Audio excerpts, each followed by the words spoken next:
Oo, siyempre, para sa ano.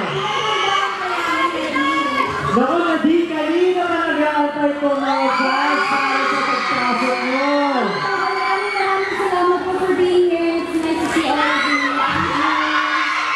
Okay, Nadine, we have a few questions for you. Let's start off with, bakit mo gusto matuto na gumamit ng motorcycle? Ako yung totoo lang, gusto ko talagang matuto. Kasi astig. Astig talaga siya. Kita mo yung entrance mo kanina, di ba? Oo, super astig. Tsaka super saya pag nakasakay kong sa motor. I'm sure iba talaga ang feeling. What do you tell us about the Neo motorcycles na ginamit mo habang tinuturuan ka? Wala ko, super nagayon kong gamitin. Kasi yung iba, medyo mabigat siya. So yung super light lang, yung super user-friendly na, super easy na mag-drive. Alam mo guys, very, very important, especially para doon sa mga millennials, sa mga girls din, na gusto matuto mag-ride ng motorcycle. Sa talaman namin, na sumali ka sa Yamaha Safe Riding Program. So how was the whole experience of joining that one? Ako kasi sabi niya, hindi ko kaya mag-balance eh. Ba't naman ito na ko na mag-balance? Hindi na ako makikinig din sa nag-coach na. Ayan, I got this. I got this. So ngayon naman kung dahil sa Yamaha Safe Riding Science Program, saan mo naman gusto pumunta? Kasi parang, balik ka namin, may nagtatanong sa'yo kung gusto mo ba bang sumama?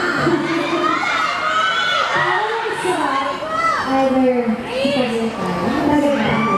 Kasi malamig yung hangin eh, di ba? So parang, bumato ka na ng hangin, nagagay. Alam mo, ganito ko nga yun before doon sa mga campus tour natin sa Yamaha na when I would go to different provinces, I would usually ride a motorcycle and use it to go around. Kasi pag sa province, medyo mas konti yung mga cars, mga trucks, so it's a bit safer and at the same time, iba yung feeling when you're riding a motorcycle, you're free, di ba? Really the best eh for me. It's very different than riding a car. Pero yun nga, at least you went to the safety program kasi importante din yan when you're riding a motorcycle. Alam mo, the Yamaha Safe Riding Science Program aims to be inspiring riders and even experienced riders about motorcycles and safely using them on the road. Nagsumali sila din sa YXRX training at tingnan naman natin ang kanyang mga natutuhan. Let's watch this. Alam niyo, madali lang matutong mag-ride ng Yamaha.